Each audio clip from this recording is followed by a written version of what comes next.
A very good morning to you and welcome to Crack Alpha Live coverage of the PGL Major 2017. Day number 3 is ahead of us. Of course, yesterday saw a little bit of controversy, a little bit of drama, but don't worry, fans. We've flipped our coins, we've altered the monitor for Sponge, and that's right, we are ready to go into day number 3. Good morning, gents. How are you doing? Doing just lovely. The altered monitor is brilliant. Good at that. Yeah, disabled his monitor. Yeah. We've also installed Jason's graphics drivers, so we're all good to go. Fantastic. I can see it working now. Everything's running at a high level. You've got a few more FPS there. Yeah, just a few more. It's jumped up about 50%. Let's just reflect back a little bit on yesterday, because a lot happened yesterday. Yeah. And unfortunately, a lot of it wasn't about the games. So I'm hoping today we can focus on the matches. We've confiscated phones today, Paul. Have we? Yeah, we've taken phones. Okay. I've actually taken them all personally. I heard you were going to run a social media course for the I actually players. was. I'm going to do a seminar because I am a shining light on social media for those. You are the example, aren't you? No, all right, look, that's all behind us. We did actually have some good Counter-Strike, We though. did. That's the point, isn't it? We did have some good Counter-Strike yesterday. Some some surprises. Another good win for Big and taking out Cloud9. They're 2-0 right now, Jason. Yeah, it's quite impressive stuff. And everyone's kind of seen like they just play like a fun like style of Counter-Strike. Like if you're a Counter-Strike fan, a Theory fan, you're going to love these guys. I think the analysts always really enjoy them as well, just because their individual players don't make too many mistakes. And now, yes, there's like the drama of some of the tactics they use, obviously the jumping glitch, and that's all been taken care of. But I don't think you can take that win away from them, especially against Cloud9, because their players were on another level. Even without that, I think they might have actually won that game. Yeah, I mean, you see the things Tapson does coming out of holes and everything like that. Yeah, he's unreal, isn't he? When you were saying fun, then I thought we were going to like have some trampoline reference or something, to do with jumping. I'm glad you steered clear of that, but you're spot on. The executes they had on that T side, right? They were perfect. Some of those Molotovs, you haven't seen any other teams do that kind of stuff. You have to credit them for the work they've done, for sure. Yeah. I think the most important fact that a lot of players brought up, Olaf Meister I saw specifically do it, was the idea that it sucks that this is becoming such a controversy, because it's actually detracting from how much improvement Big has made and how much fun and how effective their style of Counter-Strike is. So hopefully we can get back to focusing on that instead. Yeah, and just to be clear, I want to get both of your opinions on this very quickly before we move on to other teams. They're not winning matches because of this. This is not the only reason that they are winning against big teams. They're winning rounds, which leads to winning matches. Sure. I think the overall concept of their T size against Cloud9, they would have won that game regardless, right? I think just the way that they approached that, it was fantastic to see. I'm not going to say one way or the other. I'm just going to sit on the fence. It's quite nice up here. There's some sprinters on your backside. backside. Get off the fence a All little right, bit. here we go. I think the tough part is, So, for instance, the first time we saw it was just on Cash, right? And then you're like, oh, it's a little bit, that sucks. Like, it just sucks that you can use it. But the fact that it's in every single map, in every situation, that's the worrying part. Okay, so let's be real. They've been using this for a while. It's not something they just busted out against FaZe in the first round. They've been using it for months. Yeah. It hasn't been a controversy until they suddenly started coming here and it's part of the major. So, well, it looked pretty insidious, right? Dude, I'm totally with you on that. This is the thing. Don't get me wrong, right? I don't like it at all. I think it's horrific. I don't even want it in there. But it's perverse, the amount of situations that you can use it in, the amount of different maps and tactics it's been used in. So that's the scary part. It's solved. Yes, so we're all good and we can move on. All still mates, I believe, is that's the hashtag of the week. All still mates. All still mates. Yep. Hashtag all still mates on Twitter right now. You can use it. We are still mates.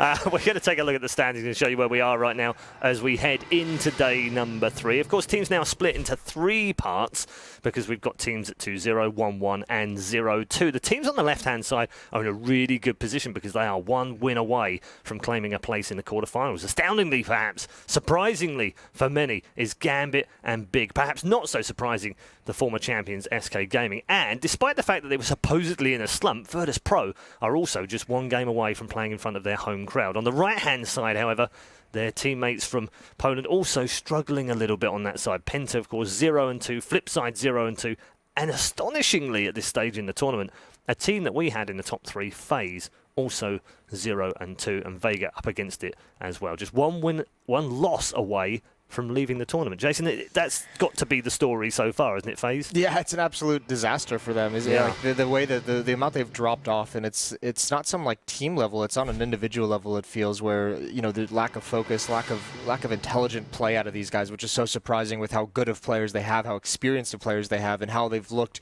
ever since Nico joined this team, and then since Cologne on, it's just been like night and day. This is a team that is just completely doesn't seem like they have any concern, any attempts at the moment of trying to to win games as a team, which is kind of causing their downfall, and it's just a shame, really. We had that very cool triangle coming in. This was going to solve all I thought we had more than the triangle, mate. Yeah, I thought we had a bit of a four-way going on there, but yeah, we didn't quite make it to that now with FaZe. I think it's just a mental thing, and I hate using that as like an out for teams, but that's what it looks like. They just don't look like they're playing Counter-Strike Got a chance to bounce back. Let's take a look at the schedule for today. You saw it briefly there. Let's bring it back up for you and show you, because FaZe do have an opportunity to get out of trouble today. They got an opportunity to get knocked out as well. But Paul. I was going to say that because they play Flipside. It's probably not the draw that they would have wanted, is it? Want to put a pie on it, Jason? No, I don't want to put it on. I'm just saying it's an opportunity here, Chad. Let's not go too far. Well organized, obviously, if you're FaZe, you want to get Vega Squadron in that draw, and that's not going to happen. But Flipside is the kind of team that can take advantage of some of those individual mistakes. Still, it'd be a tall task. It'd still be a very big upset if Flipside was able to do that. But there's always a chance, Chad. There's been upsets 2 days in a row, so you're not completely. We're going to get at least one today, surely. Let's take you throwing around pies all willy-nilly. Let's take you through the rest of them. Mousesport's taking on North. Of course, we'll open with Vega versus Penta. Immortals Na'Vi is going to be tantalisingly interesting to watch. We like that one. G2 Cloud9, equally, I think that's going to be a lot of fun. Astralis versus Fnatic. This is kind of like the old champion versus the new champion. Virtus Pro versus Gambit. Those last two matches, by the way, will decide who goes through the quarterfinals at the first attempt. Virtus Pro versus Gambit. That's my game of the day. That VP Gambit game. I think that's going to be absolutely sick. Yeah, that's going to be very, very good. In quote, barn burner. Yeah, I really do. Especially, I mean, Gambit has just looked pretty strong coming off of this like break where they haven't had a couple events for a few weeks, so they've had some time to prep. It seems like they've deepened their map pool, which is exactly what all the criticism was. Even when like they were looking good towards the beginning and the end of last year, the beginning of this year, end of last year, the criticism was always they're just not good in series play. They just don't have the map pool to compete in a best of 3. Now it seems like they've added into that. Another incredible game from Adren, which you love to see. I mean, he's been a monster at times. So I mean, it's pointing up, and then VP obviously the team you hate to love, and they seem to be back again. You can't write them off. It's the major, it's Poland. I'm going to keep saying it. You've got to believe. #believe. Right, let's get into our first series of the day. Vega Squadron, of course, up against it here. They're currently 0-2. A new set of lads that came to the major for the very first time. The only full team here that have no major experience whatsoever. And it hasn't been a good experience so far, has it, Jason? No, not a whole lot. It hasn't. We've all been there. Yeah, it hasn't been that great. Chad, you have some experience with bad majors. Oh, thanks. I at least have experience with majors, Jason. And we're up and running. We're flinging it around. Day 3 is we're up and running. Kicking in. Look, to get 16-2, it's never fun. I got 16-1 by Kenny S. You also 16-3 though. I 16-3 Flipside. Yeah, cop that. But to be in this kind of environment and stuff, and they are very young. You look at their faces; they're children, right? All right, they're still the kids. They're babies, right? And they have a lot to learn. They brought a decent brand of Counter-Strike in terms of the individual styles they have, but they're having a really rough road.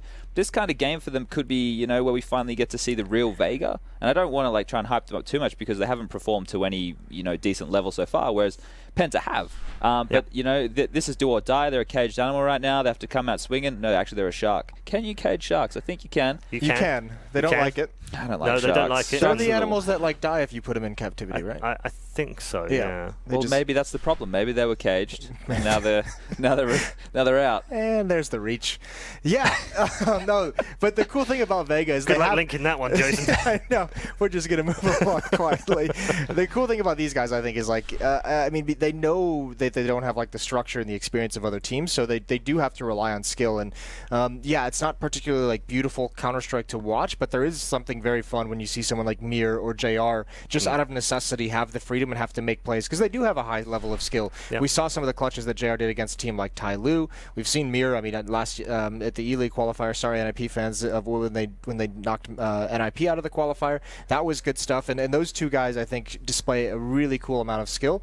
And if you put them in situations where they can capitalize on that, they do exciting stuff. So that's kind of the strength. And Mir's not had a terrible tournament, actually. He had a good game yesterday, right? A good game despite the fact that they got heavily beaten. And I also want to point out that they've had a tough road. Sponge. Oh, it hasn't been easy. This has not been a good draw system. So they messed up the veto there. Well, they did. Yes, that was kind of their own fault a little bit in that one as well. A bit of a head scratch. Let's move on and talk about Penta Esports. Because for me, when we were watching the qualifiers, and you watch teams kind of evolve, don't you, as they go through these qualifiers, and then they go into the minors, and then they go into the offline qualifier. For me, this is the team that have done the best job of all. And yet, you look at them on paper and you think, well, they're all very young, all a little bit inexperienced. Very similar in a way to Vegas Water, but they've lived up to the hype. The cool thing about Penta, because I had a chance to watch them pretty early on when they were at the Mountain Dew League finals, and they actually beat Big there in the grand finals 2-0. And they started out, I mean, you can just see the progression that they've made. And I don't know if it's Nasu, but they've done a very good job of like setting small goals for themselves. And now they're looking like a pretty decent tactical team. We're going to get into the Vito very quickly. I think here. it'll be Mirage. You think it's going to be Mirage? I don't want to see any more Inferno. Let's give me some Mirage. Well, no Inferno because Vega have kicked it out along with Cobble. I think like Mirage, if it goes to Mirage, it'd be a really good map for a team like Vega because what they can do is it's very scrappy in a way and very retake reliant. And you can have a lot of scenarios like that, which I've seen them thrive before in the past. The problem is a team like Penta, on their T sides, they start with a lot of structure, right? They go out to those 7-1 leads. It wasn't like that versus SK, but when they play against other opponents, there we go. Look at that. Good, good call, bloody Sponge. And I tell you what, that's really good for Penta. I've watched them play this map time and time again. They love this map. There's something about not all of their results go their way, but the way that they play it stylistically is so cool. And they've had success on it online, and everyone said, well, it's online, it can't count. Then they did it at the offline qualifier, the minor, and you go, yeah, but the teams weren't that good. And then they did it again at the offline qualifier. Why are teams still picking this map against them or still letting them have it? It's good for Vega too, I think. It is right? good for Vega. So yeah. Vega need to move away from the maps where they can get completely choked out, like Train and Nuke, for example, yep. right? So you move away from those, you move to a map like where you can actually get the middle ground happening, your players can find room, find frags. Mirage is probably better for them in this regard. But just while we're, before we have to go, Paul, I want to give props to Zen. I think I was very harsh to him, not publicly, just in my mind, right. In the past, because he wasn't really contributing. But at this so event, you're apologising for something your mind said. Yeah, well, look, I'm accountable. I'm so holding myself accountable. You had bad thoughts, and you're now apologising for bad thoughts. I love you so much, Sponge. Should we get a priest? We can. We can get whatever you want. I don't know about a priest. We might need some sort of form of therapy going on here. Anyway, let's bring in Sir Scoots and say good morning to the man, the myth, and the legend, because he's got an interview for us. Good morning, gents. Loving your banter already. It's fire up there at that desk. Love you, Sponge, especially. So let's get right into it. I got LK, also known as Alex, here. He's with the Vega guys. And as the guys on the desk just said, it's kind of do or die time for you guys. Obviously, you're bottom of this thing. You lose this one, you're kind of out of it. First major for the crew. So let's talk about that first. Like, how's the experience been? How's the pressure been just to be at an event like this? Yeah, I mean, it feels like pressure for us because of the first real tournament, like World Championships and stuff. But I think guys don't have to think about this match being do or die or something. It can only be me who thinks about that. So, yeah, that's as for them, it's just a best of one, and you have to play this game. And no matter how it ends, we are here, enjoying the game, enjoying the atmosphere, and let's see how it goes. And when I interviewed you before, with VP, we talked about like Nuke got through, great map for them, and they showed you how good they were on Nuke. Now it's Mirage. Penta's played Mirage while they were here. They lost to, it was North that beat them on Mirage. You guys haven't played it here. How do you guys feel about your Mirage game? I mean, it's fine. We had a discussion yesterday, so we kind of knew what map we'll play. So I would call it a plan, if you can say so. But yeah, let's see. Guys are prepared, so we'll see. Any sneaky tactics you're pulling out as a possible last match? Sometimes the underdogs don't get scouted so much. No one watches your demos. They can maybe take you for granted a little bit. So do you think that's to your advantage? You can sneak some stuff in on Penta? Yeah, I get your point, but we'll just play our game. I mean, all the rounds and stuff that we practiced, and let's see if it works against the Penta guys. I think they'll show us something as well. Well, and they don't have a coach here. He's on vacation still. You're here, so maybe that'll be the deciding factor. You might be the one. Any pressure there? Well, no, as all the tactical aspect is on the guys, so all credits to them, and I'm just here to cheer them up and to shout my loudest. That's it. All right, well, we'll be listening for you. Thank you very much. Good luck in the match. That's going to do it for us, Red Eye. Back to you guys at the desk. Thank you very much, Scott. Yes, some interesting words there from the coach, the manager, the cheerleader. I don't know quite what his role is. He said in the past that he's basically just the manager, right? Yeah. Yes. But it's also, there seems to be a touch of realism there, Jason. They've basically said, look, we're just here to enjoy ourselves. We wanted to get to the major. We've done that. Objective achieved almost. A little bit defeatist, I guess, when you want to be positive. But at the same time, that is a realistic attitude, isn't it? Yeah, but I think against a team like Penta, you can let go a little bit of that realism. I mean, these guys aren't like world beaters. They're not some unbeatable opponent that you're going up against. Yes, they're they're better than you, and yes, they're the favorites in this matchup. But I mean, if you're Vega Squadron and you're looking at this tournament, you're saying this is one of the teams that realistically we should be able to compete with. We should be able to perhaps win this match. So, I mean, it's great having that realistic attitude. We saw Tengri with it at the qualifier and praised them because it's just like, yes, they're just here for the experience. They're here to bring that experience back to their region, see what else they can build from it. But with these guys, it's like, dream a little, live a little, get out there. Dream big. Yeah. We like that. Reach for the stars. Talking about dreaming big. We've got some big names in the commentary booth this morning, so we're going to say good morning to DDK and James. Good morning, gents. How you doing? Very good, thank you, Paul. Looking Ready forward to for this? some Mirage? Absolutely, yeah. I think this is maybe of the matches Vega Squadron had the most winnable match. So see if they can keep themselves alive then. Indeed. All right. Well, enjoy this one and take us into the game.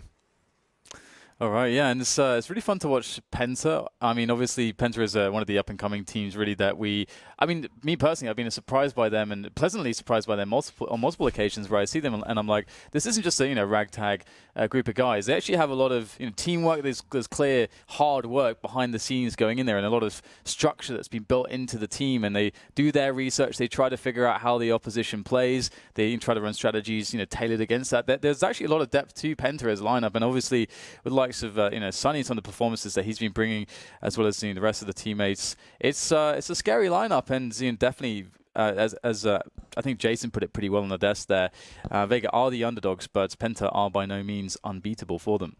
Yeah, but the good thing is I wouldn't say there's pressure on Vega, or I feel like Penta will be feeling the pressure more. I think getting to the major was a huge achievement for Vega Squadron, and it is a question of experience, which they don't have much of. So every match will be valuable, but Penta will feel like they can go further than the situation there are, even if that is just a case of score and not making it to the playoffs. So Vega will be playing with nothing to lose, but they've got some coordination. They've got good players on their team.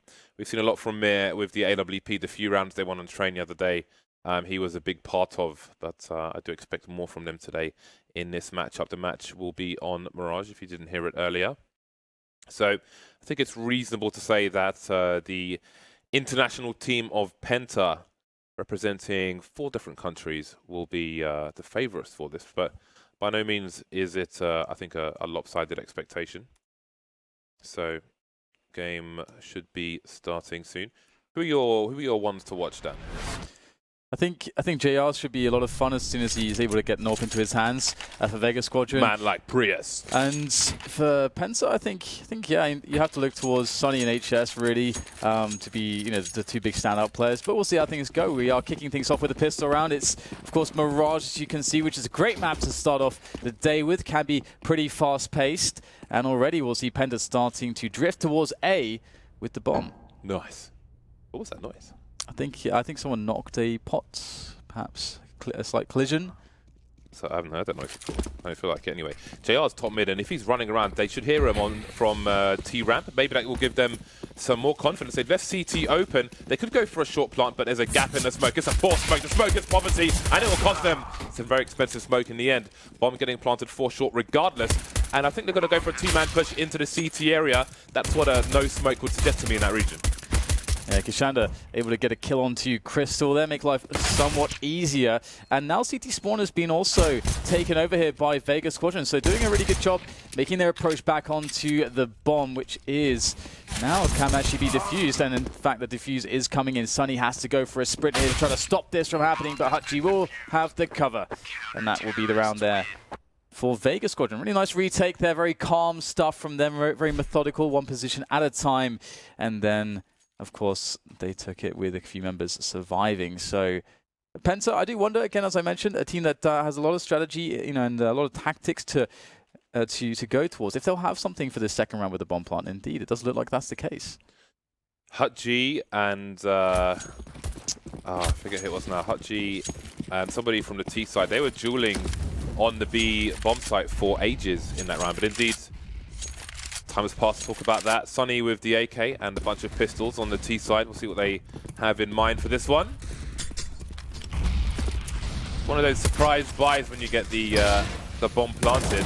Amir using the smoke as a brick wall to come out and take some players down before they can boost into the window area. JR's got to be careful about the angles he chooses to take. And that would be why Zen trying to rip his face off with that Tech 9. The bomb's still top mid for the time being. Haji taken down towards B. That's going to stretch things, and you see Mir and JR retreating to Terra Firma on the B bomb sites. Good push from Kishanda there into the Palace. The AK is still alive though, and Zen has picked up the UMP, of course, so weaponry-wise, Penta doing quite well. Bomb is making its way through the apartments now to find its final spot on that B bomb site, where JR is waiting with the scout, so should be a pretty difficult entry considering that do they have a smoke to throw for the balcony here? I guess they will not smoke this off. It's very unlikely they'll do so. So it should be a shot or two for JR to get off here before he's punished. A real opportunity is to just win the round. He gets a nice tag there, I believe. Or no, I think it was he that was tagged. And it looks like Penta will sprint into the B-bomb site. It's time to go, but they do lose their presence. It's short with all the trades going on at the moment. It's very difficult to get this bomb planted, and Chopper will put in some good work with the UMP there to finish off the remainder of the push. Scary times for Vega, but they actually managed to pull through with 3 players. That means eco territory for the T's in this round, so Vega will be off to a nice start on their CT side. And it's they lost 1 or 2 players, well, 2 players. 1 or 2 is a phrase, of course. Did Vega Squadron, but they've got the weapons to farm some cash in this round as well, so it might not hurt them too much, and it's a reasonable chance that will be true. With 3 Glocks in this round for Penta. There is a Deagle, however, onto Innocence.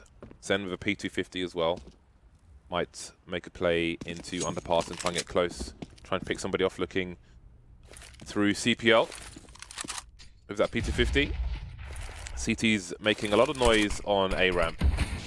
Not afraid to... they know that Penta will be very, very ill-equipped in this round, so you also see it on Inferno. Not afraid to cut players down before they can get anything underway. Penta are taking it slow. They, I mean, again, both these teams are, if they lose this, they are out, they are done, they are jettisoned from the building, security will force them out. So, going to try and find every edge they can.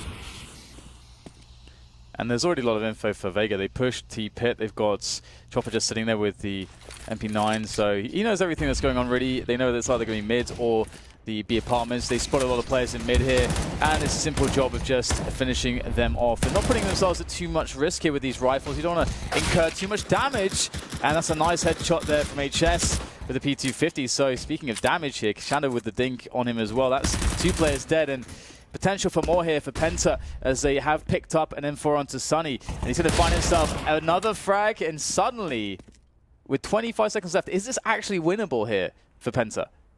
3 Glocks, and Sunny. They have 15 seconds to find Kishanda. The bomb's down in jungle, so he could still make a hero play. There's no time to run towards B. They both need to be on this A site, and indeed they are. Kishanda, he might stop the plant. Does he dare do it, though? He does, and oh, he can just hide. 2 seconds left. Sunny can't get there. By the skin of their teeth, Vega avoid complete disaster. How on earth did they get that far?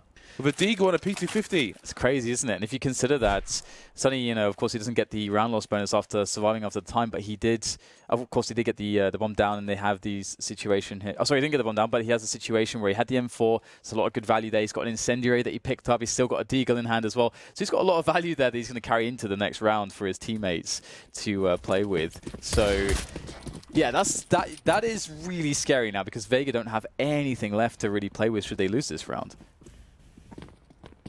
That is a shaky one. Quite scary.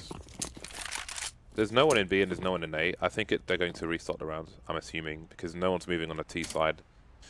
Yes, it's going to be a quick restore. No crisis. Everyone's cool, everyone's calm.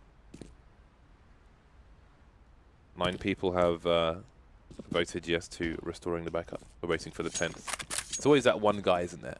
If there are 10 people, there's always like that the one black sheep. There's Never want to be that guy. There's 9, and then there's 1. Well, as soon as we do get things back into action, we do have JR on the AWP, and that was something I was looking forward to seeing for Vega. I think something that could make a significant difference, as he's shown quite the... well, a lot of great plays in the past, not hesitant to be aggressive if need be, and is seemingly quite comfortable in a lot of those positions. And this is a map where on the CT side you can get a lot of aggressive AWPing going in your favor. I do wonder how his movement is as well. You know, when you consider, for example, the jump out of mid onto defense, that's something that some AWPers are very, very confident in nailing, like 9 out of 10 times, and so it becomes a very solid play as a response. Should the T side be throwing those short smokes very early and going for fast crosses top mid, you can get punishes there, and just because of good movement. So lots of options there for JR. Right then, hopefully this will be back underway soon. Imagine what it would have been like had they lost that round. Crazy stuff from Penta, and maybe a sign of things to come. All AKs now for the Penta team. Kashanda looks to still be rocking the MP7. So it looks like a peripheral keyboard. Nice stripy cable there. Almost looks like, if that was in the wild, you might think it was a poisonous animal. Yellow and black, like a frog or something. I don't know anything about that, James. I'm from the UK. We have nothing that can kill you in the wild. Badgers. Well, badgers are dangerous, Dan. They might be reintroducing lynxes. Did you see that? Really? Yeah, to some forests somewhere. But farmers are like, come on, man. They're going to ruin our stuff. They're going to kill our animals. And, you know. I'm pretty sure I saw like some form of big cat in the forest once. Because back in the countryside where I'm from, there are actually some that have just escaped into this forest and they can't find them. Don't we have like jaguars or something? I don't know about jaguars, but yeah, some of the... Or what's that other super black cat? It's like really black. Don't know. It's not a jaguar. I forget what it is. It's not a jaguar. Puma, I don't know. Puma probably what I'm thinking of, yeah. I doubt we've got pumas. I think we're not tropical enough or wild enough for pumas. I have to look this up because I'm pretty sure I saw a big cat and there was warnings and stuff, and he's like, I know, it's the English countryside, you know, what we don't expect to see that.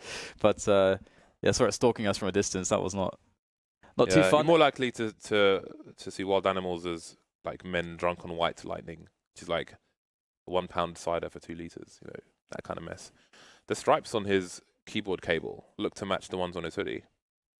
That is impressive. Well, that is some extreme coordination there. Not the kind of coordination I expect from the average gamer. Mm.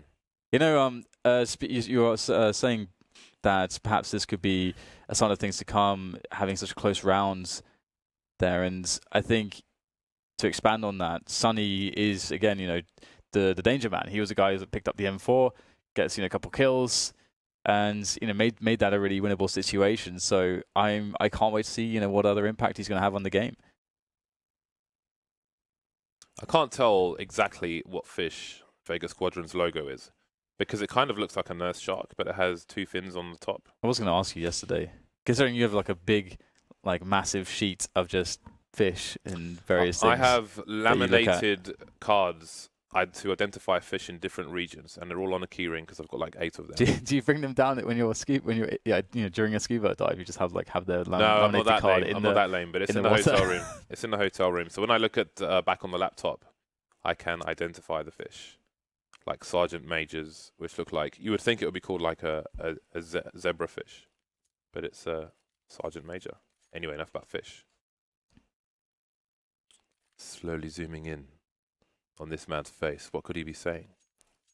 Well, normally when I'm at home, I like to have some Rue Boys tea and the odd biscuit, but not too much because I'm counting my calories and, don't want to get hit on, well, beaten by the girlfriend, told off. Kyoshima the other day, he had a Diet Coke and he thought he might be in trouble, so I'm doing my best I can, but I can't resist the odd biscuit. You look a little bit off there with the lip sync, but I do wonder actually how many people can actually lip read. Some people claim to be able to lip read. I'm not sure if that's must be pretty difficult to pick up. Animal? What is that? You see that fluffy animal thing? No idea. We need I think at majors we need a fluffy animal watch, right? Because I know there are a few players who bring the fluffy bits. I mean, when you play at LAN, Dan, right? Because you're playing at LAN soon in Quake. Yeah. Do you have a fluffy thing that you bring with you? No. I think the first famous one was actually, for those who know who Fatality is, it's obviously been a long time since he was really in any sort of pro circuit, but he was the first, high-level professional player to actually have like a sort of mascot that he would take to every LAN. It was like a little tiger, I think, that his girlfriend had gave him, and he would put it on top of his monitor. And obviously, I believe it's... Didn't Astralis bring... They had fluffy animals for a while. Probably. I think Dupree... I've seen Dupree having one. There's nothing fluffy about me, then. There's nothing fluffy about me. 3-0. We are back into the game. The keyboards have been resumed. The keyboards have been fixed, rather. Not resumed. The game's been resumed. Right then. Vega Squadron. Can they get their first big defense? Big focus on the B bomb site already from Penta. The entire team is here. When do you see this at the beginning of a round? 5 people in B apartments. Almost never.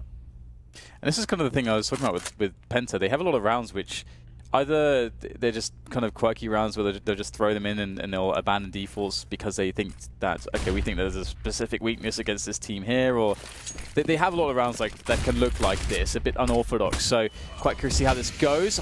G able to get the first kill defensively there, though he will be shut down in the end by Innocent. Great response from him. Ismir looking all over the place right now. Hard to find a good position to fight from with these Ts just flooding into the bomb site. Able to do so though, holding onto his position as the bomb goes down, and Penta, they may get the bomb down, but right now Vega are having so much time to just encroach further and further upon that position of the bomb, and indeed they will eventually eliminate all the Ts. They couldn't get into any positions. Nice. It's cool to see that Mir survives the round as well, because he was a person you saw standing by the wall waiting for a potential plant to go down, but he didn't quite have the angle, and he could have tried to chase the kill and stop the plant, but he was aware he would be exposed to the bench area, which it's quite reasonable. There's going to be a T there, so he just bided his time, let his teammates do the work, cut them down one by one, and take the round. Vega retain the clean sheet. The rounds have been expensive for them, however, and the buys will eventually keep coming for Penta. Well, it will continue now, in fact, because obviously they're heading towards max phosphine. It's not quite there, but the plant will help them get the AKs out, and quite limited grenades. You can see the utility they have isn't spectacular. That plant is the difference between a buy and an eco here, I think. So the pressure is on for Vega Squadron, who JR's got 3,400 in a bank. Chopper 2,500. Apart from that, they don't have much. And again, the only real presence on the map here for Penta is Zen there, and he's not going to be present for too much longer. He does get taken down by Hutchie there. Nicely nice done. Combo. Yeah, and I mean, again, if you look at the way Penta were on the map, they didn't have anybody pressuring anything else, making noise anywhere else on the map. No mid control, no pressure out of Palace or the T-pit area. So they've lost Zen, and they've gained more or less nothing from it. And they have 3 grenades left, James. It's not a good look. No, it isn't. If Penta can get the bomb down at the very least, then they can buy again in the next round, so that has to be a minimum priority here, but that is quickly disappearing. The bomb is down on short. If it had fallen, well, it doesn't matter actually because Sonny is in the palace. He is very far away indeed.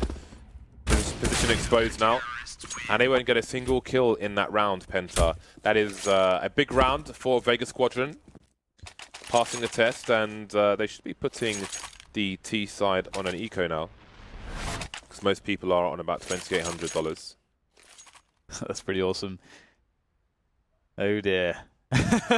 Man. Force you into the corner and then we'll bang you guys. That is fantastic. Leave you head first against the fridge.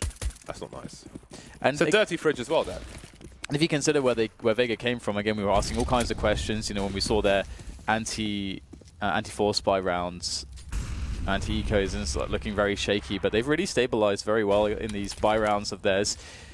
They'll have to continue that stability, though, up against Tech 9s and some grenades as the rush does come into the A sites. Kashanda, though, with this position in the palace, that is absolutely beautiful. That should make a plant completely impossible. And the round should be really, in fact, it is almost completely, it is flawless. They only lose a bit of health, and they don't even have to use a lot of grenades. That's great. You know what that's like? I don't know if you've seen those Resident Evil films where you go in this room and you're locked and there's just lasers everywhere and you're just completely screwed. That was what that was right there. They got hit by the lasers, man.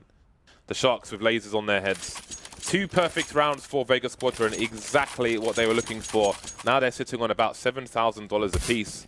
So they have that buffer, they have that cushion that they needed. It's all good having a clean sheet, but you need some cash in the hole in case the worst happens. 6-0, a big start for Vega Squadron. Perhaps unexpected, and it continues. This is not the first time we've seen this aggression from Kashanda, but it might be the first time we see it in action. As Penta have gone here and there, but this time they've got 2 people towards that middle area.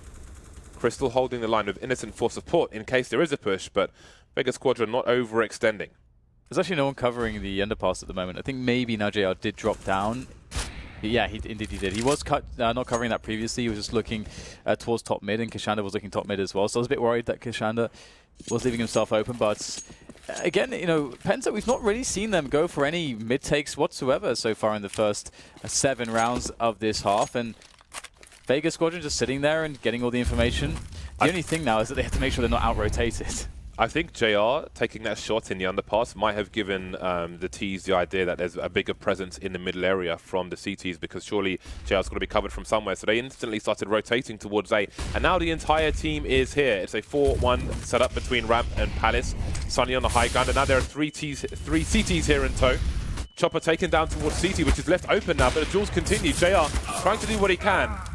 Might have been a retake situation for the CTs. They chose to stand and fight, and now they've been forced out of the bomb site, one way or another. Yeah, and I think with this round you can look at it for Vega in this 2 versus 4, and you can think, you know, was there a lack of patience here, because they had such a fast presence into connector and jungle that they could have taken their time, you know, getting another player to CT, coordinating their grenades in, waiting for some of the smokes to go away. And they could have, you know, operated the retake with that patience and then tried their luck. But they did try to force their way through the smokes, and it has not panned out for them this time around. Those scenarios have been curious for Vega, because if you go back to Train, there was a time where we had a smoke execute on the site, and we had one player just on E-box on his own who just waited there and then eventually died, as you would expect him to. I mean, sometimes he gets some kills. He didn't, but their approach to smoke executes, like some teams would back off and play for retake, especially when you have like one CT in isolation. I mean, obviously, if there's someone in shadow, then he can't back off. But if you're around the connector position, then there's more than one choice for the team. I mean, yeah, because in that spot too, it's very hard for the Ts to actually take away connector and jungle from you. And if your CT does just play to just not allow them to take CT, then yeah, you're set up to play the perfect full CT retake. So it is curious. Let's see how it does go in the future, though.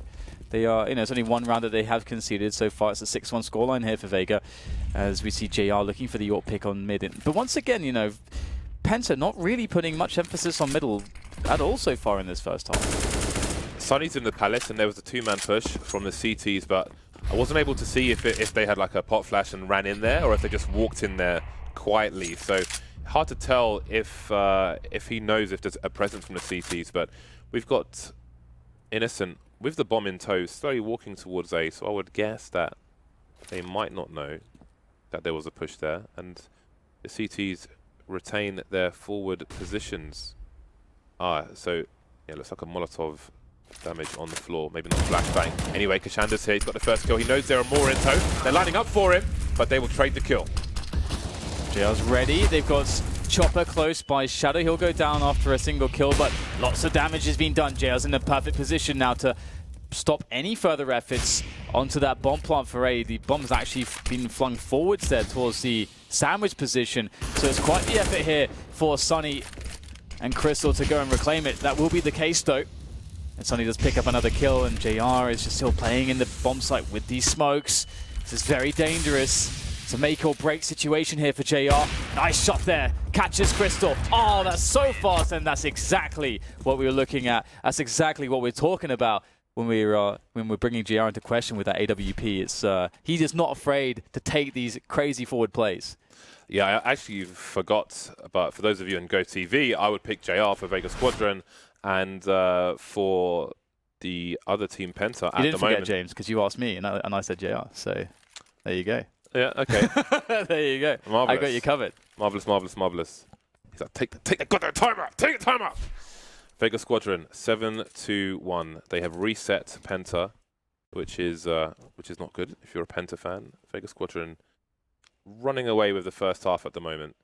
And there was an interesting scenario where JR, he was towards triple, he smoked himself off, then maybe, I don't know, 5-10 seconds later, the T's pick off a player towards CT spawn, which you could confuse as JR, but then he fires another AWP shot, and you know he's still in that area. So that you know, you need to have your communication on point to know that there's still a player in one of those positions, that area of the map. JR decimating the opposition. 1 AK for Penta, only 2 players with Kevlar and helmet in this round. The other 3 are naked. Contact play through the smoke. Relying on that individual skill, relying on Sunny to get the entry. He will do so. Kashanda, though, standing by the Palace, able to take down 2. That's a good consolation here. 3 versus 3 as the bomb needs to be planted. The smokes are there for cover. Oh, maybe not. That's a nice tag there onto Sunny. JR probably knows it. In comes Hutji, but he's not quick enough to the trigger. Just leaving JR once again. A 1 versus 3.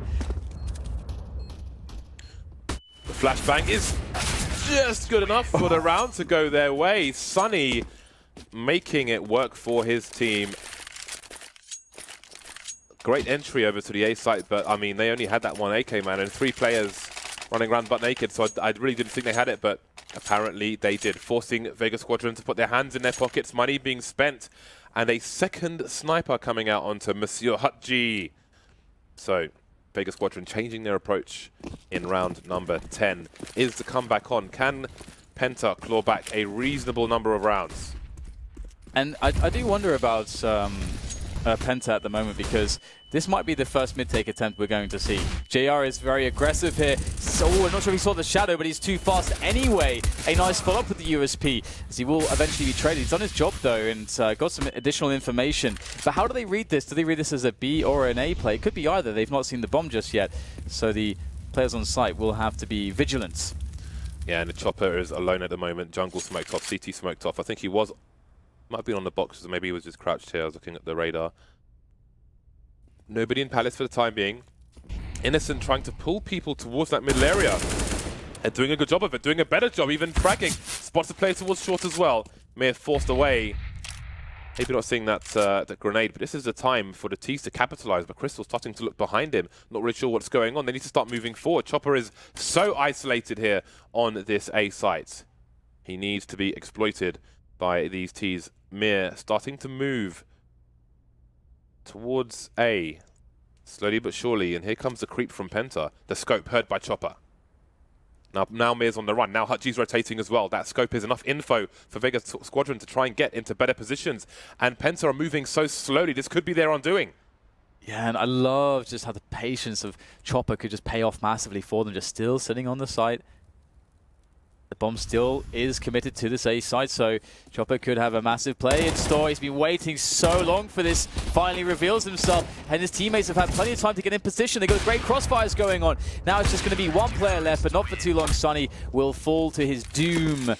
And at Vega, they handled that so incredibly well. Just as you said, you know, Chopper waiting there. Here's the scope. That's enough information with the time that was remaining. And again, I have to express a lot of concern just for the fact that we're not seeing really any defaults from Penta whatsoever.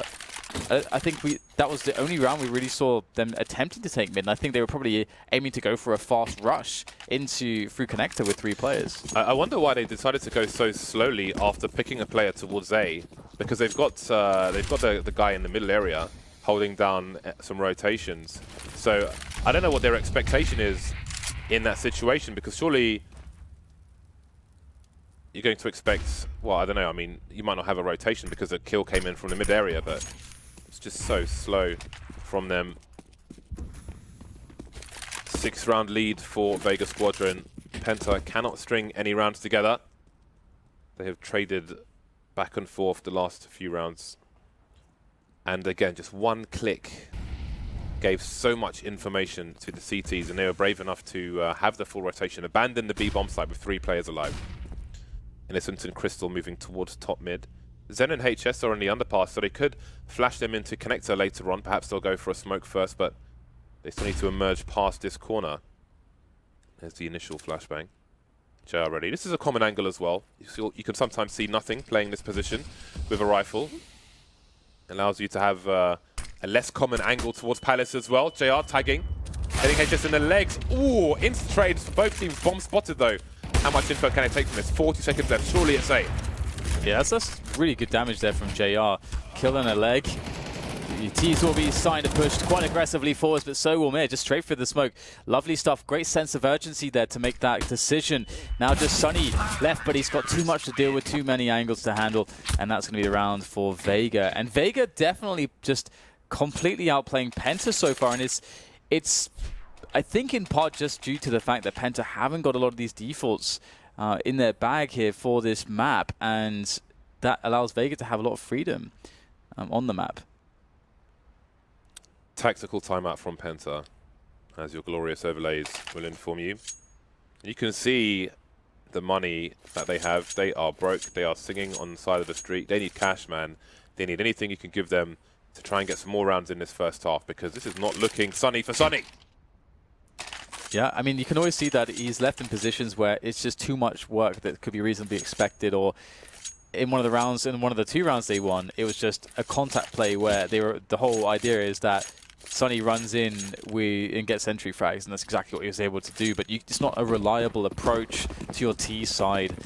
Maybe you can get it, around here or there with it, but that's not going to be enough. We'll see though with this full save if they can even get any damage, because the economy is pretty awful here for Vega. That's a great headshot coming in onto Kashanda, and it's a little bit scary, but it looks like Mir will patiently tap away. Although Sunny is still causing problems. How did they get so much damage? That's kind of crazy, isn't it? Yeah, but the re-peak with like 10 HP is interesting. I mean, it could be. The thing is, like, it's not necessarily stupid 100% of the time. Like, if he's just running distraction to allow his teammate to peak at the same time and massacre everyone else, then there's some viability in there. But who knows what they had in mind with that re-peak in the CPL position. Anyway, it's 10-2, so Vega not too concerned. The shark is still swimming.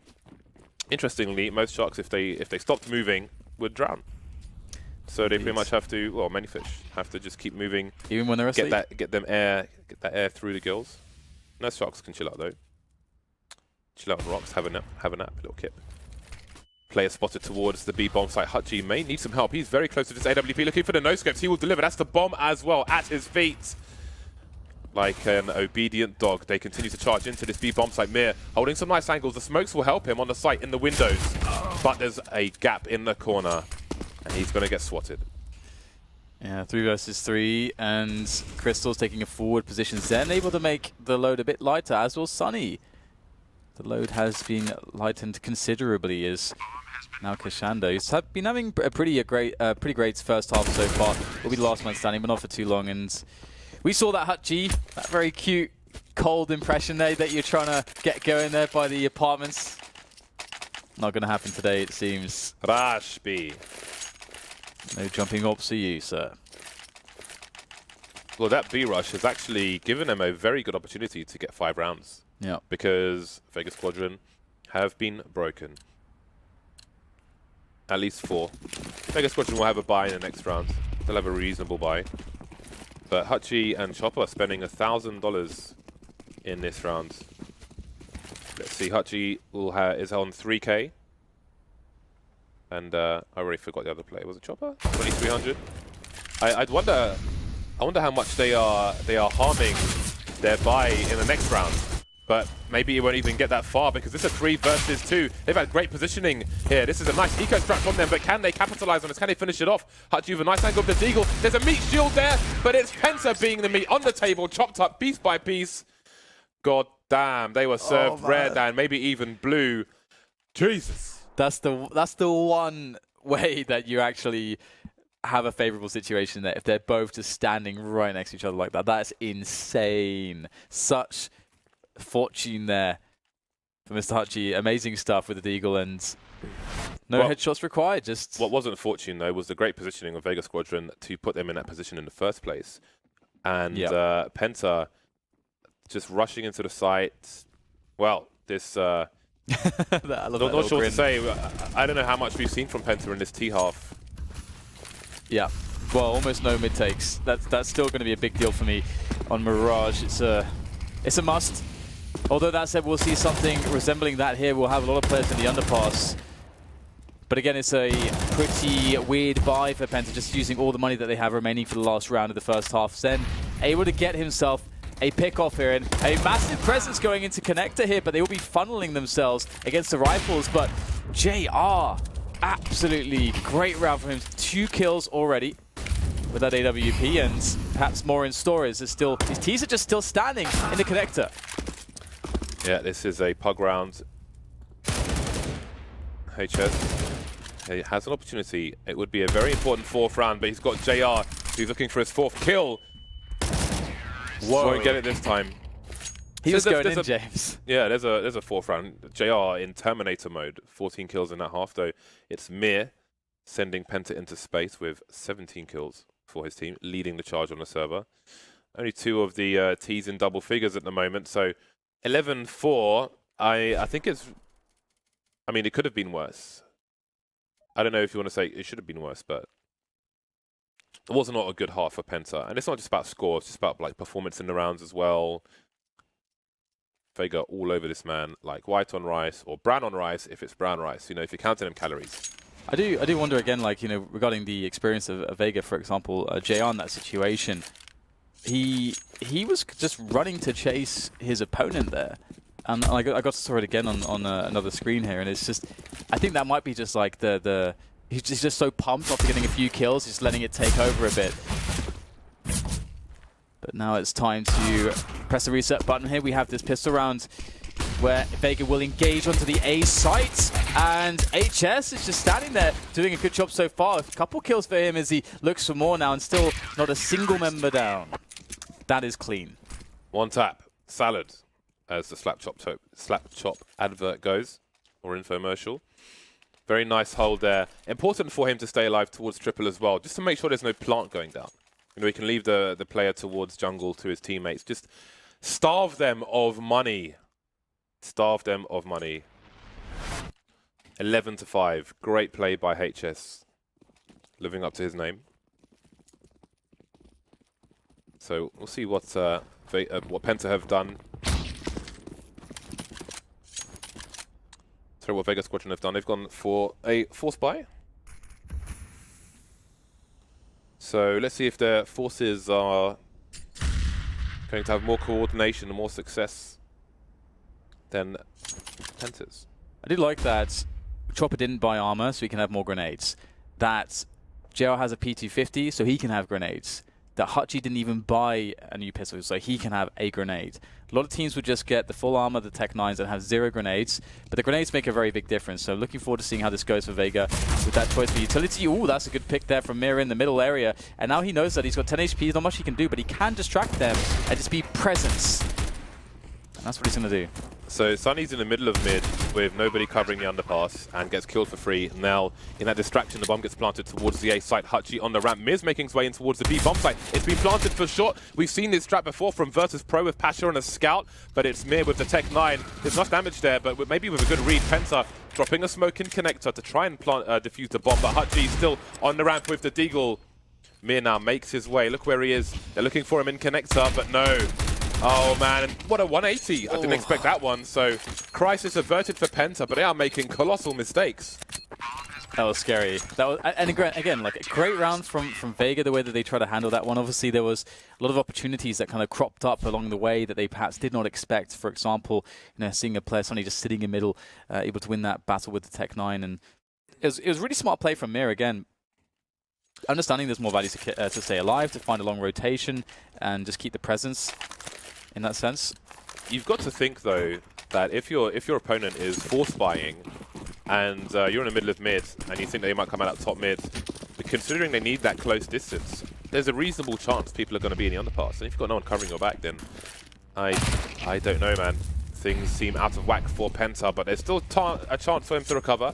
They've got 6 rounds on the board. They're 5 rounds away, so perhaps they can get their heads into the game. Maybe it's simply too early for them in the day. You know, lots of gamers are late risers. I'm a morning person myself. Get up and go. I wish I was. Some days, some days I am, and some days I'm not. But this was a cool buy, I think, from Vega to just go for damage. There's 2 ways to take that, because they did so much damage in the previous round and got the bomb down. There is an argument that some teams would make to actually go for the force buy, but there's 2 perspectives, because they've already had quite a few rounds. So the more consistent way to do it is, okay, let's just keep the pressure up, and that was a Deagle buy. They didn't get any kills, but they are going to be leading themselves into this round. Full grenades, full AK-47s, and the economy is still not, in any sense, secured here for Penta. So Vega with a great chance to take momentum should they win this round. But look what Penta are up to here. This underpass push could be scary. I was very curious as to what HS would do with this MP9, and now we see Kashanda. Oh dear. And now you do wonder about the the MP9 buy, but maybe it was going to happen regardless.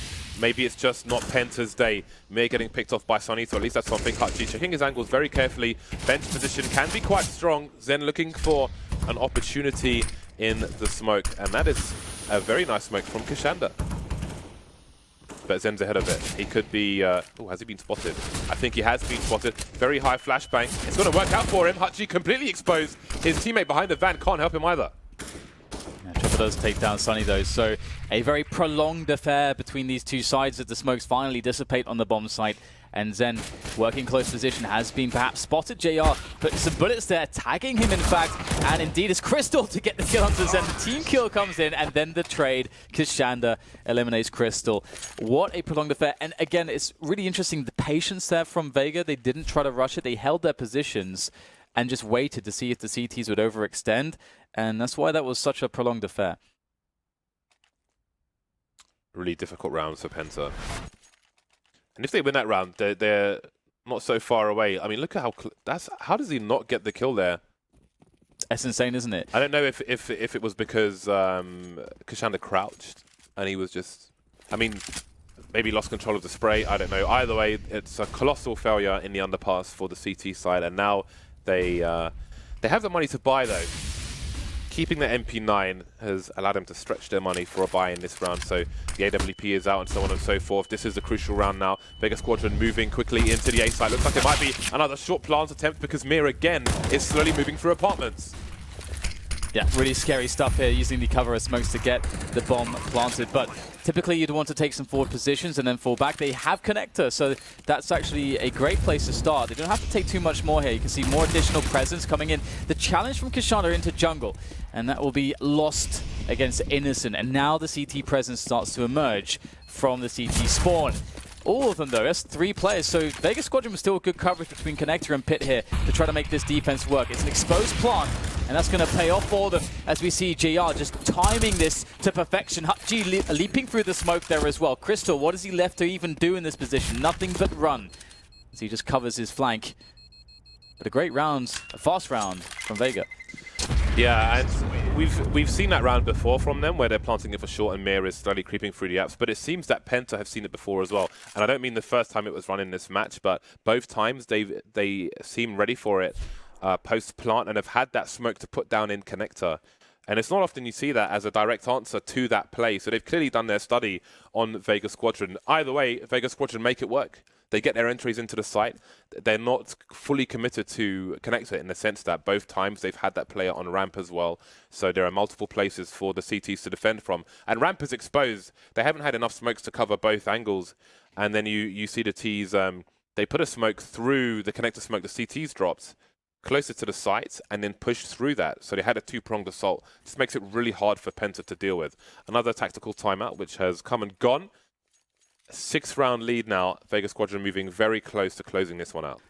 And I was a bit worried for Vega, just, a mix of inexperience and so on, and with the switch onto the second half, that maybe they would not be able to find a way to continue momentum. It's one thing, sitting there on the CT side, waiting for your opponent, reacting to your opponent. It's a very different affair to force the issue onto them, and that's what's going to happen onto the B bomb site here as Hutchie leads the charge for the UMP. Great weapon there with running accuracy.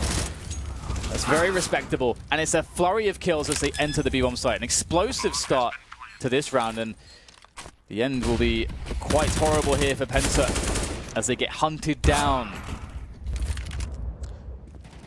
Crystal is going to be a rare item in this round, and he may soon disappear. Will Crystal become a blood diamond? Sorry. One player lurking in Palace, so surely his days are numbered. He desperately needs to hold on. Will he make the right gamble, though? Nobody at the B bomb site. They'd be out by now, surely, if they were there. So he could try and run towards it. But unfortunately, he will make the wrong play on this occasion. And now they have half the score of their opponent. Vega Squadron 2 rounds away from victory on Mirage. 2 rounds away from eliminating Penta and staying alive in the tournament. Yeah, and this is interesting too, because it does seem like Penta are a little bit less prepared on this map, and that is one of the things that is very demanding of at any team when it comes to a major, is that map pool. How broad is your map pool? You can get into situations where you can be a little bit screwed if it isn't deep enough, and maybe this is one of those for Penta. It's hard to say, but Vega Squadron certainly with good preparation. Mir, very fast push through the smoke. I love plays like this. Very aggressive. Won't actually bite off more than he can chew, though. Does understand and recognize that essentially the play can only get so much. He doesn't overextend himself. Did Hutchie just get shot by a teammate, or was it from Innocent on short? I'm not sure. Yeah, one or the other. Not really sure which one it was, but doesn't matter for now. HS playing in the shadow position on A. There is a player lurking in Palace as well, so Penta will need to be careful. Crystal's still there, though, but he's somewhat exposed to the middle area. You can see Innocence in the ladder room, but if the ladder room crawl space is broken early in the round, then the CTs can drop onto the bricks and they can see people walking into this connector spot, if there isn't a smoke, of course, but that's not available for Penta right now. The flash is there, but Innocent manages to escape most of it. Doesn't take all of it. That's an early pick, well, a first pick for the CT side, and now things will get better for them. Innocent trying to hold down this short position, and he will do so successfully with his third kill of the round. Now he's hungry for more kills. He's got Zen for support, looking for the ace, but he will be denied. Zen with an insta-trade. 3 players surviving, sorry, for Penta. There is still hope. Lots of money left on Vega to buy with, though. JR sitting on 8k at the moment. A couple members, I think, a couple members were quite low, but Vega can get themselves a hearty bite. And I'm curious what they choose to do now with this round. Obviously, there's been a lot of stuff they found, that have worked for them, and one of them has been the faster plays. The A set piece executions onto the A site have been pretty good. Looks like that's what they're going to go back to in this round. Or will it be a contact play? Can't really see too many of them setting up for grenades just yet, so might just want to walk in contact style. Oh no, that's not a miss you can afford to make as Chopper goes in, but the cover is there from Crystal as it all kicks off in an explosive manner, and HS holding onto the site still, and actually Vega have been denied. Nice from HS not to commit on the initial peak. Doesn't want to stay there too long. Needs to keep the numbers game up, so good presence of mind from him, and that will leave Vega Squadron in a 4 versus 2. HS managing to finish off that kill from the other side of default. Mir spotted, but he's not the one carrying the bomb. It's JR who's on short. There are no smokes for connector, but they'll put one down in the CPL position. I might have put them the other way around if you're going to make a play towards the B bomb site, because you can throw a flash off the CPL wall, so if somebody's holding an angle on short, they will be fully blind. Either way, he's made his way into the ladder room. Zen starting to move towards B. No eyes on B at the moment, but JR will hear this rotation. You see him moving around, and he wishes that crawl space was broken. And this is one of those spots, too, where you have to trust your teammate here. I love how Mir was able to provide some covering fire. They smoked into CPL. They got some covering fire from Mir to allow the cross from JR. I really love that. But then you have to trust JR to be able to make an entry into the site potentially by himself. But it's Innocent as JR comes back into short to take him down in the duel. In fact, crushing Mir as well. So perhaps a late resurgence here coming in from Penta Sports as they are close to... In fact, no, they have actually crippled the money enough for Vega that they don't have a solid situation on the buy, but it looks like they're dropping an AK here. JR dropped an AK. So it looks like they're going to go for a force. Let's see. Kashanda had 2700.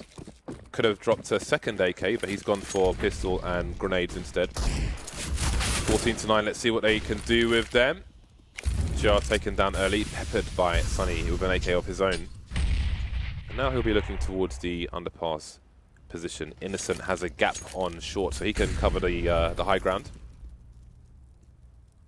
Sunny, maybe not trusting his teammate, looking over there as well. Number of T's in apartments. And Zenny standing on the windowsill, and that is not a good start. There's nobody else on B. Opportunity strikes for Vega, and they look to strike whilst the iron is hot there on that B bomb site, moving rapidly in through the apartments. Trades coming in though now as the CTs of Penta look quite strong here. They've actually managed to hold up some positions now around the bomb site, which will make planting pretty much impossible unless you go out and just get the kills, and that's what Chopper's attempting to do now, but he's without a teammate, and now he's without his life as well. 10th round for Penta, and all of a sudden it's a close game, and it really hasn't felt that way for the longest time. Money situation on the T's is good as far as the CTs are concerned. But another 8K is going to be purchased, so you do start to wonder what Vega are doing with their money at this point. They'll get 2,900 for losing this round, but most of them are brought down to $500. So they've chosen to force it up. I think there's still a... Oh, I guess they're trying to break the CT money. So they've chosen to gamble. I'm going to gamble, Jim. UK reference for old people. Mir taken down. That's the AK gone immediately. The Tech-9s remain. They've still got the bomb. They've got grenades. Maybe confidence. Maybe overconfidence in their own abilities and what they can do. Now they're moving towards the middle area. Won't have a range advantage. There's nobody in the underpass for them to get close quarters. Nobody in the underpass for them to flash into connector, but they have stolen away the AK, and they move away from mid. Nice. All the way over to A. It's going to be interesting here. There's obviously a myriad of grenades to be used for the Vega side as they ready themselves. 50 seconds, plenty of time to get in there and get the bomb down. Right now we see Sunny is just towards the window, asking questions in middle. Right now it's not too clear what's going on for the Penta side as to what Vega are attempting, but now they know. All the grenades come in, the game has been given away, but it's down to the fragging, and Sunny's got plenty of that, almost a third for him, but Crystal will be able to finish him all off almost. It's just Chopper left, but he is not long for this world. Another round for Penta, climbing and climbing, 11 now. A mere 3 away from equalizing. So that leaves Vega on 3,400 and so on. So, I mean, they made certain choices with the lead they have, with the cushion they have, and again, they will be, if they lose this round, they'll be at max loss bonus, so they've probably calculated how many buys will we have if we do this. All right, let's proceed from there, and this time, they will be proceeding with the Butcher buy, the Deagles. They are looking to put Penta on meat hooks, Texas style. See if they're able to do that. 3-round cushion either way. Likely to be 2. Lovely team play there, a flashbang forcing them off the angle, and they will go into that tiny crack, that 1 or 2 pixel gap, which you can get clean shots through.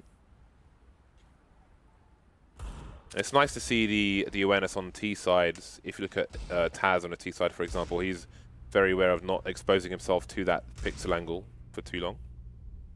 Maybe you'll see that on GoTV later. The last time they did this buy, they didn't have any success. Even 1 kill would be a better situation than that previous round in which they attempted the Deagle only buy. Damn. Great Molotov from the CTs, just stopping Vega from boosting into CPL. And now that vent is broken, Innocent could go through onto the bricks, but he is worried about his 6, and Zen is there for support. That's the bomb taken down. Zen with this 2K, and that's pretty much the round for Vega at this point.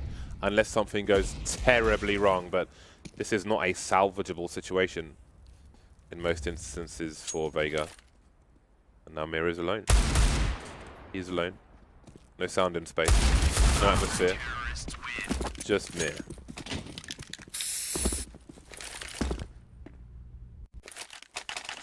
So the full buy comes in.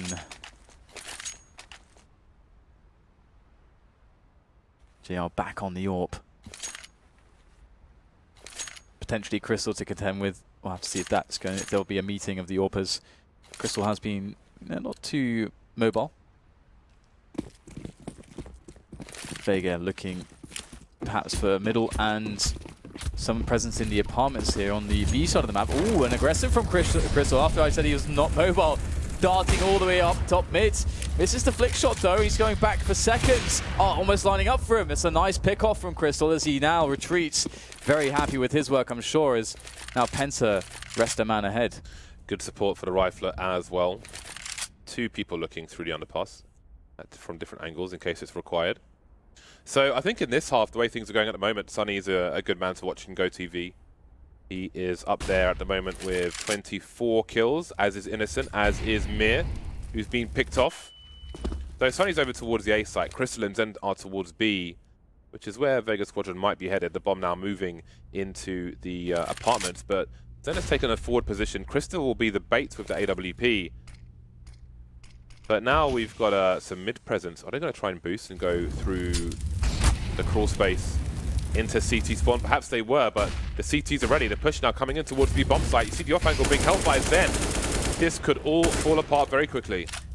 Yeah, they can't push this. It would be so scary to do so. And obviously their teammates aren't really in position just yet to help them out. So it's essentially them trying to pull rotation and threatening, because they do have Kashanda in the window position. And should they have actually, should Penta have bought the bait there and actually pushed some players from A towards B, Kashanda would have been able to get a kill, but he can't get a kill.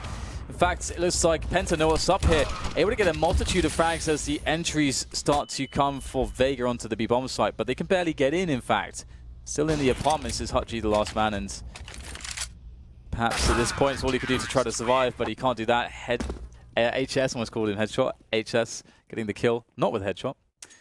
And that would be 12 rounds for Penta now, and Vega seem to be, I wouldn't say out of ideas, but they seem to be scrambling a bit at this point as to figuring out what the best way is to approach this Penta defense. Vega, they've had those successful A executes where they put Mir lurking towards the apartments and he came up towards short. So I do wonder if we're going to see them go back to what worked for them. Because they've only won 3 rounds. They won the first buy round, did Vega Squadron. So I would expect they'll go back and say, okay, what's worked for us in the past? Let's go and do that, although that doesn't seem to be the case on this occasion. Kashanda and Hutji moving through the underpass. Mir JR top mid with the bomb. Chopper lurking towards Palace, but Crystal might be looking for him soon.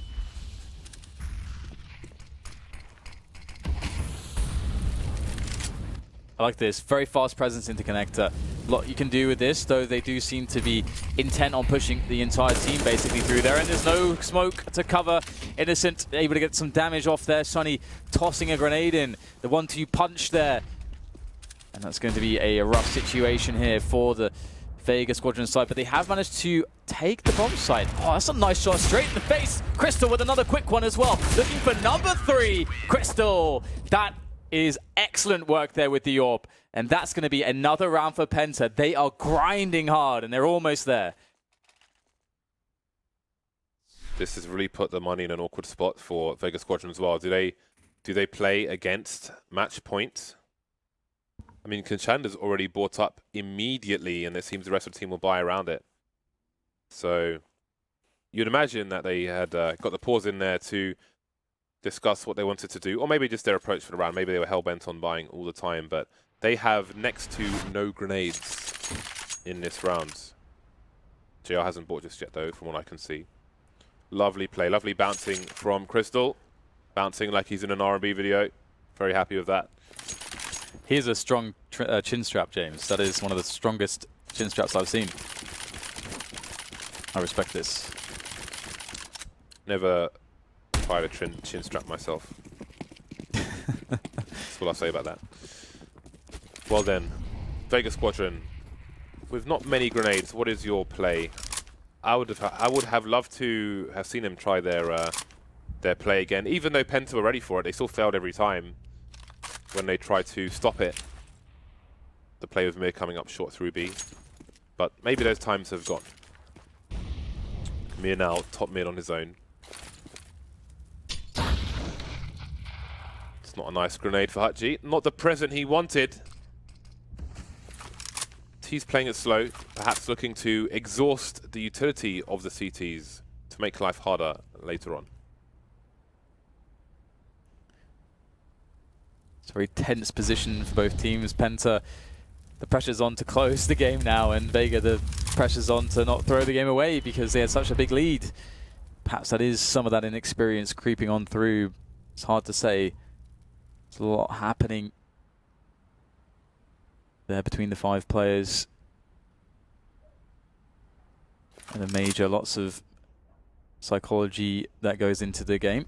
Oh, it's a fake Dan. It is a fake towards the A bomb site, HS and Sunny, but they need frags to T side. That's a good start. Innocent and Crystal rotating immediately, and now the push comes in towards B. They will check for Zen, kind of, but they're not going to have almost any success. Kashanda finally getting the trade, but is it too late? They might even have to rotate again, but they've got no time. They can't. They've got to commit to B. There's only 20 seconds. Chopper and JR, they've cleared the A site, but he has to go towards B, slowly going through the corner, and Crystal will slowly go through his chest. 2-on-2 now, 12 seconds remain. And this is a disaster for Vega Squadron. JR losing the duel, leaving a Chopper in an impossible situation. 5 seconds, needs to find 2 kills, won't find 1. The worst has happened for Vega. How do they get to this situation? Absolutely loved how Crystal played as well there. He got to the bomb site, and he knew, he's like, okay, I know that they're in a panic. I know that they have to plant the bomb here, so if I just wait, that's the play. Get into position and wait, and that's just beautiful stuff. Really well handled there by Penta to secure it. I mean, Chopper, absolutely unreal stuff on the entries, but just didn't go far enough in the end with the time remaining. And oh, you can see just how disappointing it is for Vega. Penta, one more round. They've got so many rounds in a row. It's crazy. Yeah, he cleared the B. Oh dear, JR. Okay, he's all right. He's all right. Cleared the bomb site, but 30 seconds left. That would have been a next level baton run. They chose to commit to B, and they didn't check the corner properly. It's like you swipe your mouse over there, swipe it back. It's like, yeah, I checked this, but you didn't really. Cost you 2 players. 1 man down are Vega Squadron at the moment, and the bomb is towards the entrance to B app. So even if they have a successful push here, someone's got to go back and retrieve it. And that's going to be JR. He might end up rotating through T-spawn to join Chopper on the ramp.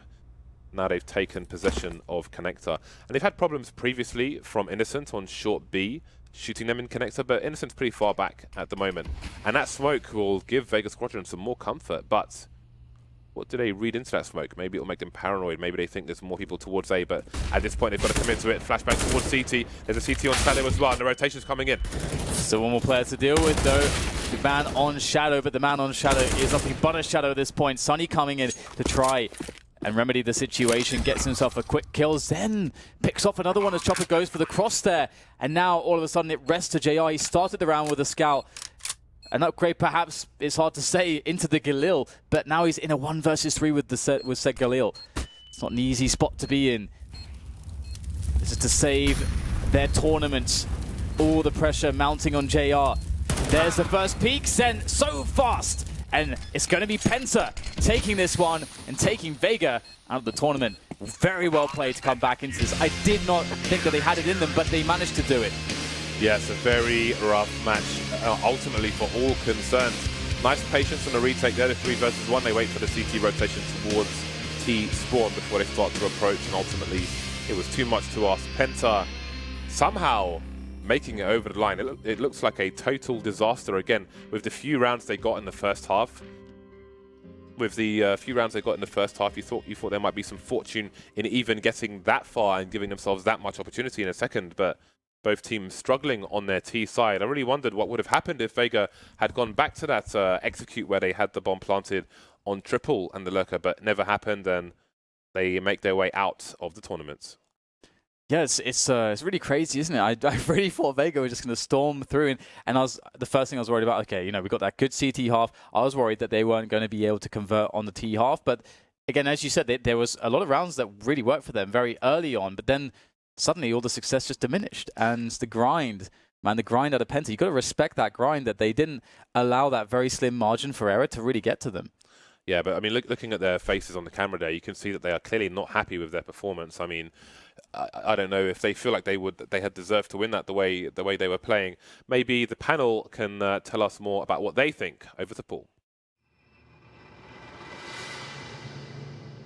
Well, I guess when we looked at the predictions before the major became a reality, many people would have had Vega Squadron in their bottom 2 as one of the teams that do go home first, and they have been proved right. They are out of the tournament. They had a much better performance, but I'm sure they'll be very disappointed with how that last part of the game went down. Penta Esports making a great comeback. We've got Sponge and Moses to break down the game with us, and we'll start with you, Jason. It's a disappointing end, isn't it? Did it feel? I don't want to use the choke word because it's used so much, but that did feel a bit like that, didn't it? They almost like got so so close, and then maybe the nerves kicked in? Yeah, I mean, that word's always going to be thrown around when a game like this, a comeback like this happens. But, I mean, the reality is their style of, like, just full-on aggression in that first half, like, that it's just so hard to make that work throughout the entirety of a game. And this is the thing. If you watch this game and you watch the Mirage game that Penta played against North just yesterday, you see the T-side that Penta had against North was so good. They set up the 4-1 beautifully. It had success. They switched things up to hide the fact that they were going to go into a 4-1, utilize fakes and everything. The fact that Vega was just so aggressive didn't allow them to set any of that up. They had no early success to build upon in the later half, and that was the big thing. Mid control could never be established because Vega was so aggressive. And your thought process through that stretch, if you're Penta, is just like, surely they're not going to be this crazy aggressive throughout the entire half. Surely at some point you're going to sit back, we're going to have a chance to do things, and it just never came. But when you switch things over, Vega they just kind of got shut down at a certain point. They just didn't have any entrances into a bomb site. They didn't create any opportunities or room for themselves. And then the real heartbreak, and Chad, you'll know this from playing, is that fake they set up at like towards the end of that half where Chopper goes into the A bomb site and gets 2 kills, but the play is designed to go towards B and he's already cleared out A, but then there's just no time and you have to go for it and get shut down. That's the most heartbreaking feeling ever. My boy Zen was the hero in that round, the one you're talking about. I actually think that Penta were their own worst enemy in the first half because they went for very execute heavy off the bat. And if you're versing a team that you should consider yourself better than, one that you know is scrappy, especially on a map like this, you should be defaulting every round because you can take advantage of that aggression. They're going to push individually, they're going to make mistakes, and you could have actually grabbed and given yourself 4v5 situations off the bat. When they were doing what Jason was saying, going like just in all-ins and the aggression was coming out from Vega, they have all the information, right? They know what's going on. They can stack bomb sites. They have early rotations and stuff. And you can see right here, this is the inexperience. This is the emotion. These guys, they were so close to taking this. In the end, it was just small mistakes. And when you play such an all-in style of Counter-Strike, such a brawl, such a scrap, where you did have your foot on the throat of Penta for a long time there, it's risk versus reward, right? And those aggressive T players where you're pushing through smokes, you're always taking fights. That's all they did. It's not going to work if the other team can play fundamentally brilliant Counter-Strike. All right, we're going to get more from both of you in just a moment. Sonny's waiting in the player area to join us. And a big warm congrats for you, Sonny. That's the first win on the board. I would guess, though, that was a bit too close for you. Yeah, it was a bit too close, but I don't know. We've had some big problems here, especially against North and SK to play our own game. I don't know why. Maybe it's hesitating because we are still a bit scared to win the games and so on. But I hope this win now, when we came back after really bad T-side and Mirage, I hope that this will grow the balls what we need to win some games here. Good stuff. We've seen you play over the last couple of months. We've been very excited to watch you and see you guys grow as a team and obviously get to the major itself. It would have been very disappointed to go home and be done after 3 games, obviously. So what do you go through and what do you talk about during a match like that where you're so far behind in the match and you've got to pull it all the way back?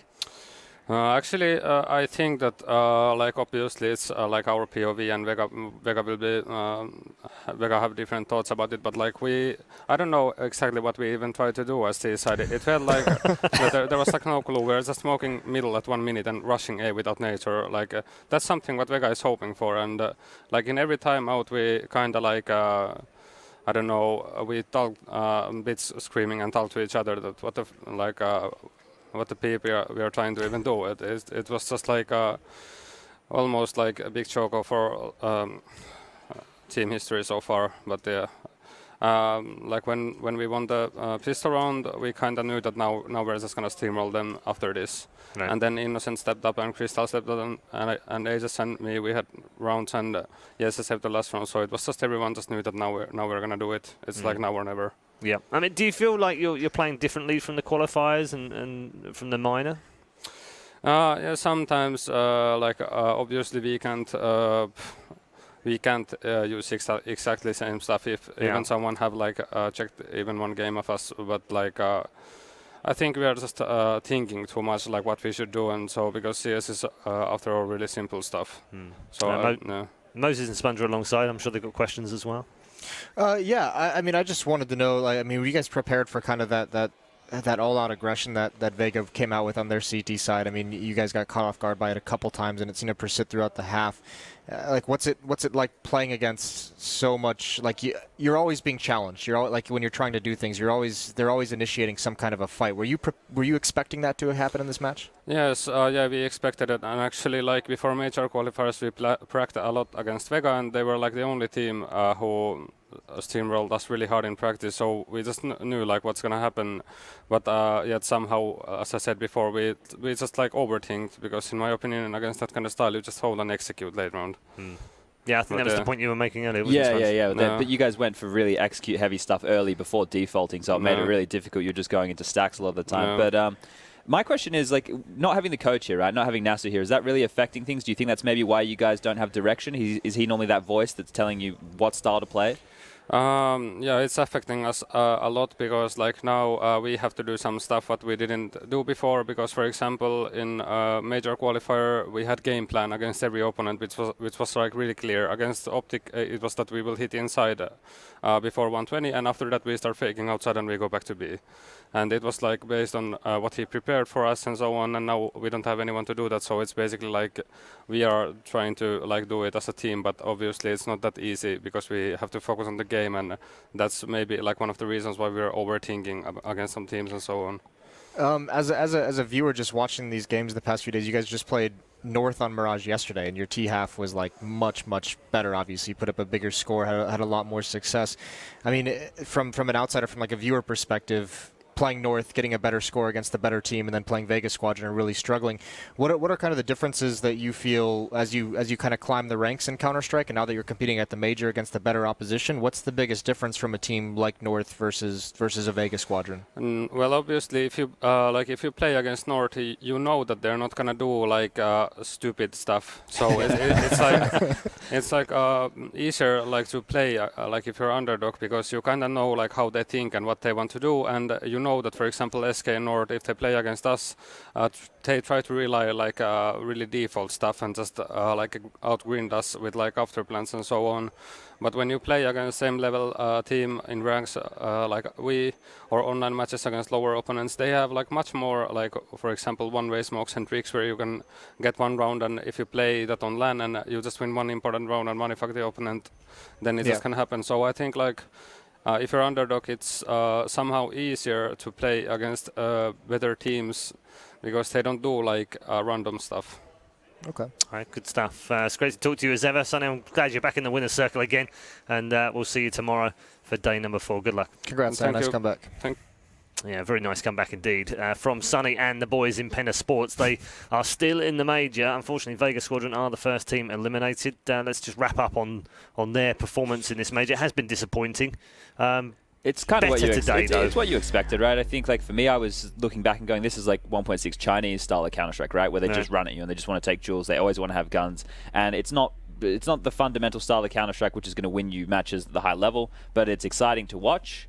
And from an underdog perspective, they can go back, they can address the issues, and hopefully, I had no issues with their manager. They probably need to find a coach who can show them how to play the game properly. Let's take a look at the scoreboard on the screen right now. There's some big numbers put up here. Innocent 28 for 20, Sunny 27, and everyone chipping in. Crystal 20, Zen 19, HS 18. And the same with Vega Squadron. 4 players over 20 on a losing game. Yeah, and also, I mean, some really good ADR across that team as well. Yeah. But yeah, certainly, I mean, this is the thing with Vega, is that Chad just nails it right there. They need someone to teach them how to play the game properly. Yeah. And like Sonny said, you know, the quote-unquote stupid plays, those work in lower levels, obviously. But they have a lot of skill. They have skill at important positions as well. You have Mir, who's showing that he can be a pretty good carry as a player. You have JR, who's very, very skilled as an opper. You have some critical roles filled with a lot of talent.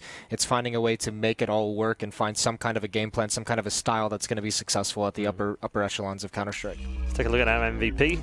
It is Sunny from that particular game, the 23-year-old, putting up 27 for 20 and a 98.2 ADR on that particular game. And they're going to need to rely on him, Sponge, as well, just going forward. Yeah, for sure, right? He's the guy who we highlighted as the #1 star in this team. He has a lot of impact. He's very emotional, as you saw there, even after the interviews, harsh on himself, harsh on the team, and you see during the game. But he's the kind of guy, you know, he has a bright future, I think, and he's very impressive, you know, at this stage. So good things for him, I think. Yeah, good things indeed. Yeah, I think there's good things for this team. It is just like worrying. You could tell how much it affected even just Sunny as an individual not having Nasu here. Like just it's not even necessarily maybe in terms of his skill, but just like the lack of confidence in like a game plan going into it, because you don't have this coach, this guy who's put together these game plans for a long time. So that's a little bit unfortunate. They're just gonna have to find a way to get over that. But we've seen some very good things out of them despite that. It's just, you know, against the better opponents, putting together together the full game, right? Like we saw one half against North, and now they need to figure out how to get the second half as well. Well, that's been the thing with them, isn't it? They either start really strong and fade, or they are terrible early on and then come storming back. Yeah, and it's one way or the even other. today it was put a the two one-half together game, yet. wasn't it? Yeah, Yeah. no, exactly. Same thing today. Yeah. It's very interesting. We're going to see how Penta get on tomorrow. Of course, they'll be back for day number 4. Commiserations to Vega Squadron. They do head home after the 3rd round here at the Major. Next up, another critical game. This time, another 2 teams go head-to-head to stay in the Major. It's incredible when we think about it. Next up, it's Flipside versus FaZe.